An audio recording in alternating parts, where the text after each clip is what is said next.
আসসালামু আলাইকুম। কেমন আছেন সবাই? আশা করি যে যেখানেই আছেন আল্লাহর রহমতে ভালো আছেন। আমিও আলহামদুলিল্লাহ ভালো আছি।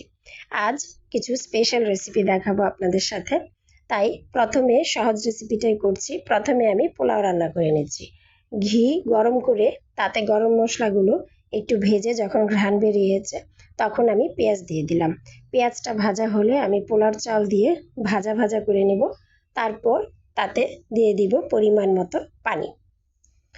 পোলাও রান্না খুব সহজ পদ্ধতি, তারপরও আপনাদের সাথে একটু শেয়ার করলাম। যেহেতু আরও দুটো স্পেশাল রেসিপি শেয়ার করব, ভাবলাম এটার সাথে যেহেতু আমরা আজকে পোলাও খাচ্ছি তাই পোলাওটাও রান্না করে দেখালাম। প্রথম স্পেশাল রেসিপিটা হচ্ছে আমার ডিমের। নামটা ঠিক মনে নেই তাই নামটা শেয়ার করতে পারছি না। আমি 4টা ডিম নিয়ে নিয়েছি।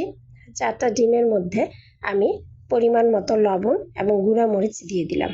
ডিমটা খুব ভালো করে এই মরিচ এবং লবণের সাথে ফেটে নিতে হবে এবং পরিমাণ মতোই লবণ দিতে হবে যেন পরবর্তীতে আর কোনো লবণ অ্যাড করতে না হয়। আর এই ডিম ভাজাটা একটু ঝাল হলেই বেশি ভালো লাগে, কিন্তু আমার ছেলের কারণে আমি একটু ঝাল কম ব্যবহার করেছি। আপনারা অবশ্যই এতে আরও 2 রকমের স্পাইস ব্যবহার করবেন, দেখবেন খুবই ভালো লাগবে। বিশেষ করে গোলমরিচের গুঁড়া এবং চিলি ফ্লেক্সটা ব্যবহার করলে এই তরকারিটা অনেক ভালো লাগে। এটা ঠিক তরকারি না, এক ধরনের ডিম ভাজা। এই তো এবার ফ্রাই প্যানে আমি ডিমটা ভাজার জন্য 2 চামচ পরিমাণ বাটার নিয়ে নিলাম। বাটারটা ভালো করে গলে গেলে এবার এতে দিয়ে দিব আমি সেই ডিমটা দিয়ে খুব বেশি নাড়াচাড়া করা যাবে না, যেন খুব সুন্দর করে পুরোটা আস্তে আস্তে ভাজা হয়। এই যে আমি দেখিয়ে দিচ্ছি কিভাবে। প্রথমে ডিমটা একদম তলা থেকে যখন একটু হয়ে আসবে তখন হালকা হাতে এক সাইড থেকে নেড়ে নিতে হবে। এই যে আমি যেভাবে দেখাচ্ছি এভাবে খুব জোরে জোরে নাড়াচাড়া করলে ডিমটা একদম ঝুরা ঝুরা হয়ে যাবে। ডিমটা আমি ঝুরি করতে চাচ্ছি না। ডিমটা জাস্ট উপরের কাঁচা অংশটা যেন ভালো করে একটু ভাজা হয়, সেটার জন্য আমি এভাবে হালকা হাতে নেড়ে নেড়ে দিচ্ছি যেন পাশ দিয়ে সেই কাঁচা অংশটা এসে একটু ভাজা হয়ে যায়।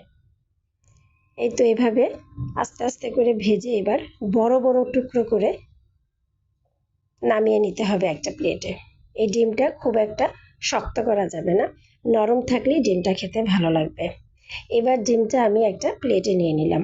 এবার ফ্রাই প্যানে আমি আবার 1 চামচ পরিমাণ বাটার দিয়ে তাতে রসুন কুচি দিয়ে রসুন কুচিটা খুব ভালো করে লাল লাল করে ভেজে নিয়ে এতে আমি দিয়ে দিব 1 চামচ পরিমাণ কর্নফ্লাওয়ার।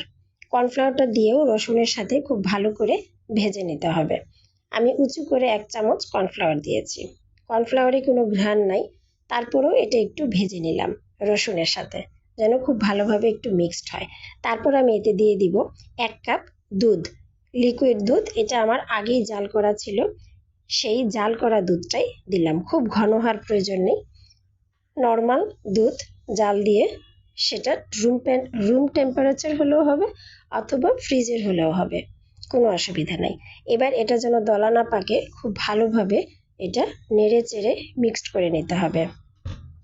এবার দুধটা যখন খুব ভালোভাবে ফুটে উঠবে তারপর আমি এতে দিয়ে দিব ম্যাগি মশলা। ম্যাগি মশলা অল্প করে দিতে হবে, খুব একটা বেশি না। আর দিয়ে দিচ্ছি কাঁচামরিচ। যেহেতু আমি গুঁড়া মরিচ কম ব্যবহার করেছি, আমি প্রথমেই বলেছি এটা ঝাল হলেই ভালো লাগবে। এবার মশলাটা ওই দুধের সাথে খুব ভালো করে মিক্সড করে তাতে আমি এবার ডিমগুলো দিয়ে দিব। যেহেতু কর্নফ্লাওয়ার দেওয়া হয়েছে খুব দ্রুতই এটা শক্ত হয়ে আসবে বা ঘন হয়ে আসবে। এবার এটা একটু নাড়াচাড়া করে একটু পাতলা থাকতেই প্লেটে ঢেলে নিতে হবে, তা না হলে বেশি শক্ত হয়ে যাবে। বেশি শক্ত হয়ে গেলে ভালো লাগবে না। এই তো প্লেটে নিয়ে নিলাম। এবার সার্ভ করার আগে এর উপরে আমি দিয়ে দিচ্ছি ক্রিম। ডানো ক্রিমও ইউজ করতে পারেন অথবা হোমমেড ক্রিমও ইউজ করতে পারেন। এই তো আমার স্পেশাল রেসিপি ডান। আমার পেজটি যদি ভালো লাগে অবশ্যই আমার পেজে লাইক, কমেন্ট এবং শেয়ার দিয়ে পাশেই থাকবেন। আমি নতুন নতুন রান্না শেয়ার করব। আল্লাহ হাফেজ।